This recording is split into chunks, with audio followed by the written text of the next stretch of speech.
Las indemnities son obligaciones contractuales específicas que nacen de la detección de los vicios en el momento de realización de la due diligence, cuando se está transaccionando el objeto del negocio, que es la venta de la compañía. Estos vicios detectados en la due diligence generan contingencias específicas, y estas contingencias específicas deben ser garantizadas por el vendedor a instancias del comprador. Y esto es una obligación y un deber que opera a cargo del comprador o del inversor. Tanto es así que, por ejemplo, es muy frecuente en la realización de las manifestaciones el vendedor esté negando la eventual existencia de un vicio que es detectado en el momento de realización de la due diligence. Entonces, si el comprador no exige el otorgamiento de la garantía por parte del vendedor, perderá la protección que le dispensa la realización de una manifestación del vendedor en sentido contrario a la existencia del vicio. Es decir, la realización de esa manifestación por parte del vendedor contraria a la eventual existencia de ese vicio no le genera al vendedor un incumplimiento contractual en el momento en que se da el vicio, si el comprador es consciente del mismo y no exige el otorgamiento de la garantía. Esto es importantísimo, porque esto da lugar a dos cuestiones a las que me voy a referir ahora y que son cada día más frecuentes en la realización de los contratos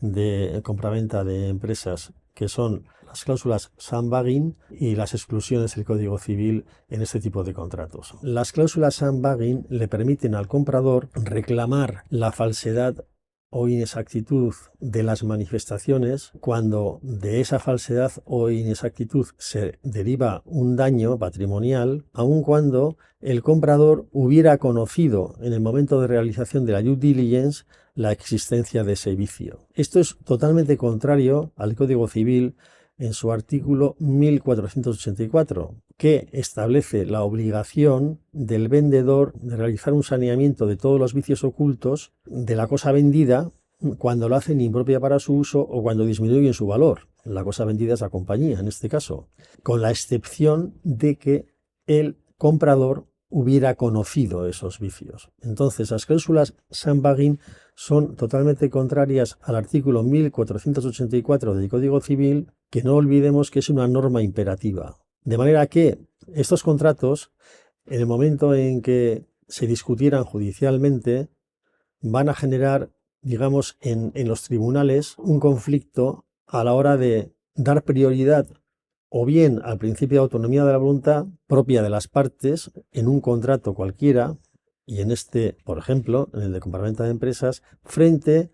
a la posibilidad de dar prevalencia o prioridad a la norma imperativa del artículo, en este caso 1484 del Código Civil, del cual se derivaría la calificación de la cláusula sandbagging como contraria al orden público, por atentar contra una norma imperativa que sería el artículo 1484 del Código Civil. Cuando se debate en un contrato la introducción de cláusulas sandbagging, una posible solución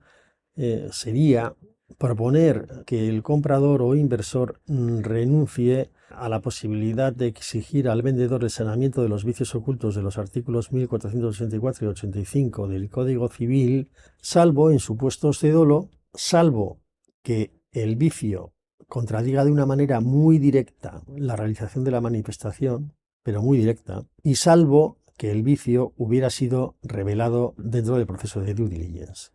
Vale. Y la segunda cuestión que suscitaba al principio, además de las cláusulas sandbagging, era la de la costumbre cada día más habitual de excluir en este tipo de contratos la aplicación del Código Civil. Y entonces, cuando estamos en el lado del vendedor, hay que pensárselo, porque perdemos o hacemos perder al vendedor la eventual protección que le dispensan los artículos 1484 y 85 del Código Civil en relación con el saneamiento de los vicios ocultos. Y en segundo lugar, generamos una fuente potencial de conflicto a través de esta exclusión, en mi opinión. Con lo cual hay que pensárselo muy bien, dependiendo de la naturaleza de la transacción y de los riesgos concurrentes, antes de acceder a la exclusión del Código Civil o incluso a proponerla. Y esto en Confianz lo valoramos mucho a la hora de realizar estos contratos.